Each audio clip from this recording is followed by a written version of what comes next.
Welcome एक नाज़रीन ख़बर जी शुरुआत कंदासीं हिन अहम ख़बर सां। गुड्डू बैराज ते पानी जे वहकरनि में 8000 क्यूसेक वाध जे बावजूद सिंध जे टिन्ही बैराजनि ते पानी जी खोट बरक़रार आहे।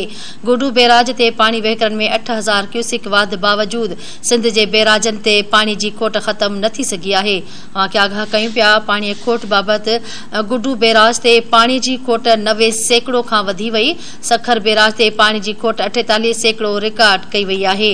आगाह करे रहिया आहियूं कोटड़ी बैराज ते पानी जी खोट 69% रिकॉर्ड कई वई। गुड्डू सखर ऐं कोटड़ी बैराज ते मजमूई तौर ते पानी जी खोट 58% ताईं पहुची वई। गुड्डू बैराज वटां 65,000 जे घुर्ज बदिरां सिर्फ़ 627 क्यूसेक पानी खयो पियो वञे। सखर बैराज ते 39,500 क्यूसेक जी ज़रूरत आहे, जॾहिं त सखर बैराज ते पानी जी खणत 2,624 क्यूसेक रिकॉर्ड कई वई आहे। कोटड़ी बैराज ते पाणीअ जी ज़रूरत 1,05,700 क्यूसेक, जॾहिं त कोटड़ी बैराज जे वाहन मां निकिरंदड़ केनालनि खे 4,910 क्यूसेक पानी मिली रहियो आहे। गुड्डू बैराज जो मथाहूं वहकिरो 44,375 ऐं हेठियां वहकिरो 43,748 क्यूसेक रिकॉर्ड कयो वियो। सखर बैराज ते पाणीअ जो मथाहूं वहकिरो 33,370 क्यूसेक ऐं हेठियां वहकिरो 12,500 क्यूसेक रिकॉर्ड कयो वियो आहे। कोटड़ी बैराज ते पाणीअ जो मथाहूं वहकिरो 5,107 जॾहिं त हेठियां वहकिरो 100 क्यूसेक रिकॉर्ड कयो वियो। आगाह कयूं पिया पानी जी खोट बाबति अपडेट करे रहिया आहियूं। गुड्डू बैराज ते पानी जे वहकरनि में 8000 क्यूसेक वाध बावजूद सिंध जे टिन्ही बैराजनि ते पानी जी खोट बरक़रार आहे।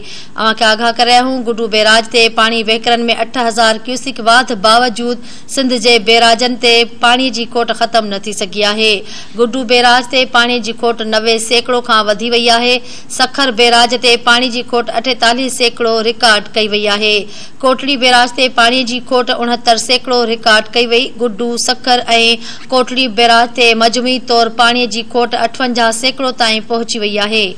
गुड्डू बैराज वटां 6,500 जे घुर्ज बदिरां सिर्फ़ 627 क्यूसेक पानी खयो पियो वञे। सखर बैराज ते 3950 क्यूसेक जी ज़रूरत आहे, जॾहिं त सखर बैराज ते पानी जी खणत 2,624 क्यूसेक रिकॉर्ड कई वई। कोटड़ी बैराज ते पाणीअ जी ज़रूरत 1,570 क्यूसेक, जॾहिं त कोटड़ी बैराज जे वाहन मां निकिरंदड़ केनालनि खे 4,910 क्यूसेक पानी मिली रहियो आहे।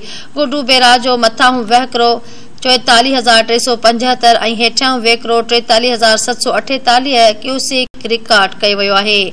सखर बैराज ते पाणीअ जो मथाहूं वहकिरो 33,370 क्यूसेक ऐं हेठियां वहकिरो 12,500 क्यूसेक रिकॉर्ड कयो वियो आहे। आगाह करे रहिया आहियूं कोटड़ी बैराज ते पाणी जो मथाहूं वहकिरो 5,170 जॾहिं त हेठियां वहकिरो 100 क्यूसेक रिकॉर्ड कयो वियो।